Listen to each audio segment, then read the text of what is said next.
Well, we're at the end.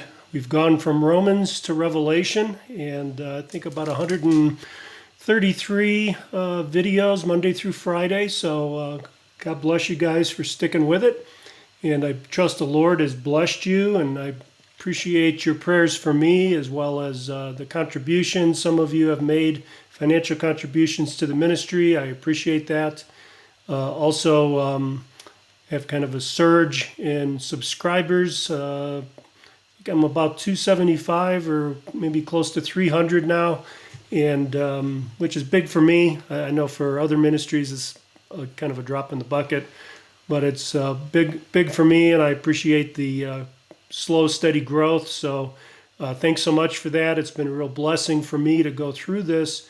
And again, I pray that it's been encouraging and edifying and equipping for you as well. So let's take a look at this last chapter. We could call this Delight or Final Testimony. I think those are two sections in this chapter. We see the delights of the New Jerusalem in verses 1 through 5. We see this discussion of the river of water of life flowing from the throne of God and of the Lamb. I think, again, my tendency is to take these as literal things. So I understand this to be a literal river, but it has some symbolic significance here as well. We see that these curses have been reversed, and there's a lot of cursing in the Bible. In Genesis 3:17, for example, the land was cursed. If you look at Deuteronomy verses 27 and 28, there's 22 different curses that are called down on Israel for apostatizing or moving away or turning away from the Mosaic law.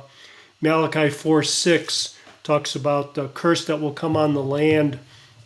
So these curses have all been reversed, and in this eternal state, there are no more cursing. Now we see in verses 3 through 5 that the earthly and heavenly thrones now have been combined. So Jesus' earthly throne is with the throne of God, and they will be worshiped jointly together. So this is the eternal kingdom that's been coming and is now here. Starting in verse 6 then, through the end of the chapter, verse 21, we see what I call the final testimony. So we see angels, the testimony of angels in verses 6 and 7, testimony of John himself in verses 8 to 11, and then Jesus closes the book with his own testimony. So the angels say these words are trustworthy and true, and the things here must soon take place. So this is the imminency, not so much soon in terms of chronology, but soon in terms of the next thing, that it's imminent. It could happen at any moment. We see that repeated several times here. The angels then remind us that the Lord is coming soon. Blessed is the one who keeps the words of the prophecy of this book.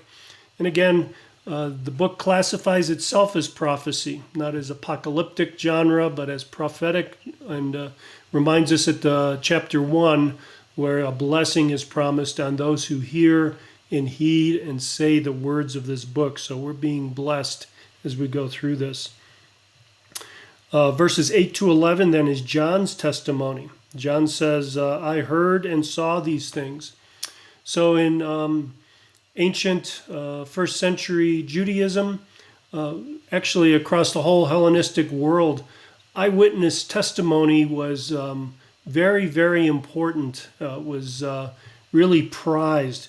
So John is saying that he was an eyewitness to the things he saw, so overwhelming that he fell down at the feet of an angel to worship the angel, and the angel prevented him from doing that.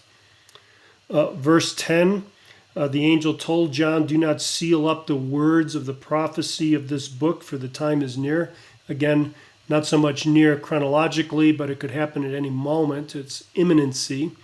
And it reminds us of contrast with Daniel 12, verse 9, where Daniel is told to seal up the words of the prophecy he had for the last days now we see that this prophetic word is open and not to be sealed because it's about to happen. That's what he's saying. Verses 12 then through 21 is Jesus' testimony. Jesus himself affirms that he's coming soon. He is bringing his recompense to repay each one for what he has done. So Jesus is coming, and he's coming again as both judge and rewarder of what's happened on the earth.